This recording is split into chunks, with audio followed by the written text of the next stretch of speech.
So there's this story in the Bible about a brother named Ricky.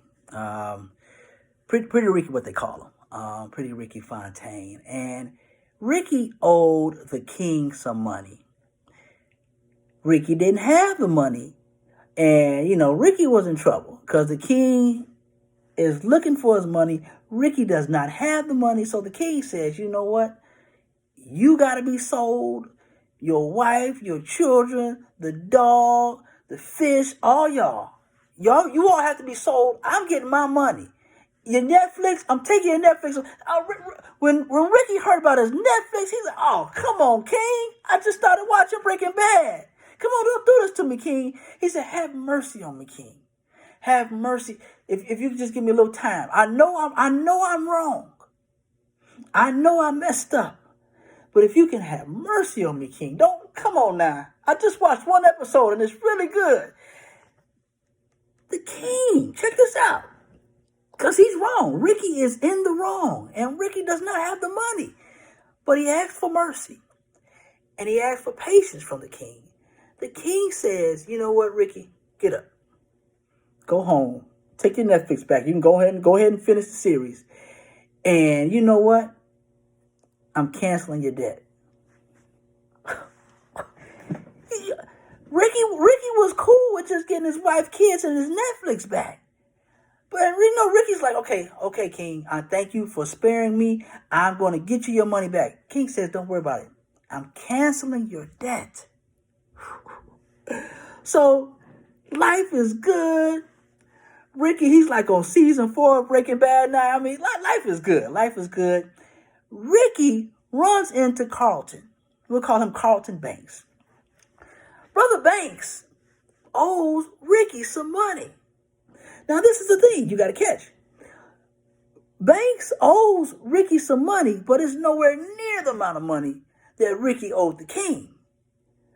So, when Ricky sees Carlton, he's like, is this that fool Carlton? That fool owe me some money. So he doesn't even say hi to Carlton. He just grabs Carlton by the collar. He said, where's my money?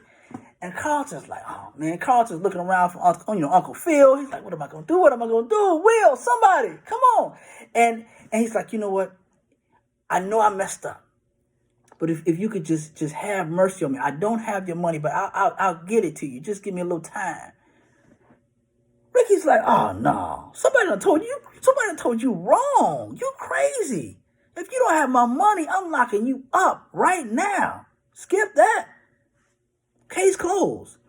Puts Carlton in jail. Carlton's trying to call Hillary. He's trying to call, Ashley. He's trying to call somebody like, what's going on? I'm locked up. And, folks are seeing this. And they're like, wait a minute.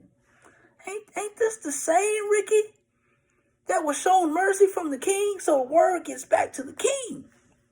And then the king is like, wait a minute. So the king goes to see Ricky. And, Ricky's like, hey, oh, what's up, King? I just want to thank you again, I just really want to thank you for the mercy you showing me. You canceled my debt. You so good, King. All hail the king. All hail the king. He's singing songs about the king. And then the king says, it's tripped out. I heard that Carlton owed you money and you had him locked up. And Ricky's like, well, yeah, that fool owed me some money, King. And then the king's like, well, wait. I mean, you owed me even more money. And you were sitting up here begging and asking for mercy, and I gave it to you. I canceled your debts. And that's how you're going to treat somebody else? And then, I would imagine that's when it probably hit Ricky like, oh man, that is kind of messed up. At least I would hope.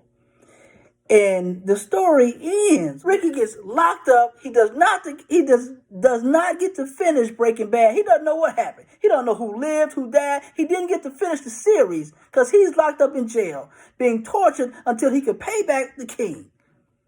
And I thought about that thing because that's so real. That's so relevant to today. Many times we hear that story and we don't see ourselves, but many times we are, and not many times, we are Ricky. in the sense that we are wrong, or we've been wrong on many occasions, and yet the King, whew, shows us mercy, cancels debts. Oh, I mean, that right there will make you shout. But then the part that's kind of rough and that's just so interesting is we have our debts canceled. We're shown mercy. We're shown compassion. We're shown forgiveness.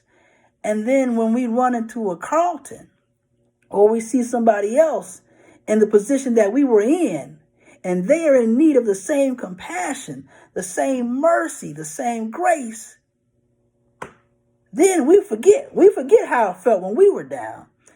Then we want to expose them. We want to share the receipts, the screenshots, the tea. We got all nice little cute words for stuff. We want to spill the tea. If you look at how we are today, it's kind of sad. And I'm talking about church, the church folk. We love when people are down.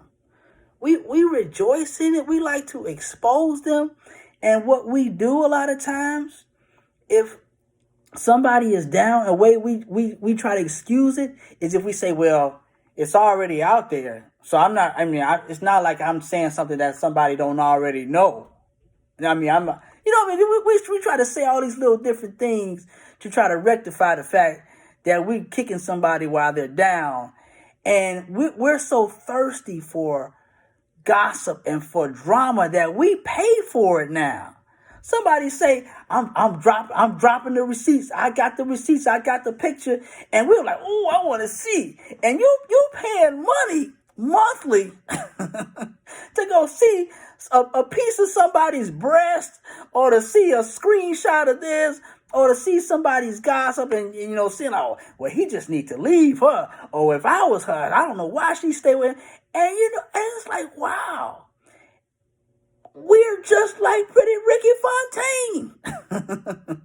We seem to have forgotten when we were down, and the King showed us mercy, canceled our debts. And here we are, the same position now. We're in a position where we can show somebody love, we can show somebody compassion, we can cover somebody. But yet we expose, we share, we got all kind of comments about and opinions about folks, what they need to do, how she needs to be sat down, how he needs to be this, and then it's crazy. Because then the other part of, even when people apologize or when people repent, we judge that. We say, like, she ain't serious. She just saying that she ain't serious. Well, what about when you repented? What about when you said you were sorry? Do you remember? Do you know? See, and that's what every time, because I understand how it feels. Like, some stuff is just be so juicy and you want to know about it. But do you remember how it felt when you were down? Do you remember how it felt when you were in some stuff, the shame you felt? Do you know how painful it is when you're sorry for something? You're like, you really, truly sorry for what you did.